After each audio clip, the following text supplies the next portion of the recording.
وزارت صحت عامه از مردم افغانستان خواسته است تا به خاطر ویروس کرونا در میله جشن نوروز اشتراک نکنند. روحی 398. فیروزالدین فیروز وزیر صحت عامه که در برنامه حسابدهی دولت به ملت صحبت میکرد گفت برای تجلیل از روز نوروز موضوع ما این است که شهروندان رفت و آمد و اجتماع خود را محدود کنند. بهتر است که در مراسم نوروز اشتراک نکنند. این اقدام به نفع خانواده ها و عامه مردم هست.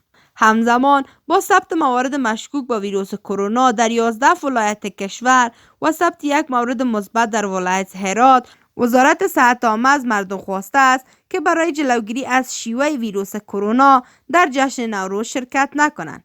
آقای فیروز تاکید کرد که زمینه این انتشار ویروس کرونا همزمان در افغانستان به گونه قوی وجود دارد.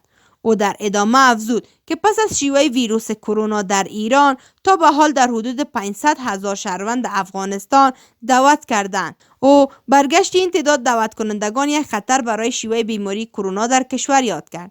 وزیر صحت عامه از این افراد خواست که در صورت مشاهده علائم ویروس کرونا به مرکز صحی مراجعه کنند تا معاینات شوند. در همین حال او تاکید کرد که بخش‌های ویژه کنترل این ویروس در شفاخانه افغان ژاپن، شهر کابل، میدان هوایی و زمینه در ولایت بلخ، کابل، هرات، قندهار و نیمروز ایجاد شده است. او همچنین گفته است که تا به حال در افغانستان 81 مورد مشکوک به ویروس کرونا ثبت شده است. از جمله این موارد تنها یک مورد آن در ولایت هرات مثبت تشخیص شده است.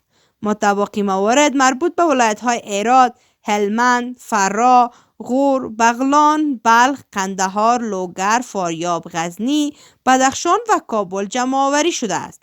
آقای فیروزالدین افزود که زمینه تشخیص لابراتوار هر بیماری کرونا در افغانستان تا 1,000 و 6,000 دلار آمریکایی هزینه دارد.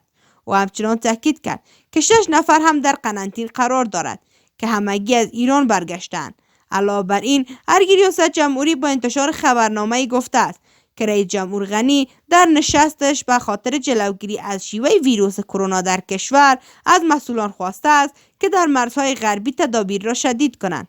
او گفته است که اخراج مهاجرین از ایران همکنون یک مشکل جدی برای افغان‌ها می باشد. د افغانستان نړۍ او سیمې د مهمو خبرونو، پیښو او جریانونو په اړه د تازه، پر وخت او دقیقو خبرونو لپاره د روحي ویبپاڼې د یوټیوب چینل لایک او سبسکرایب کړئ ترڅو زموږ نوي او تازه ویډیوګانې پر وخت درته ورسیږي.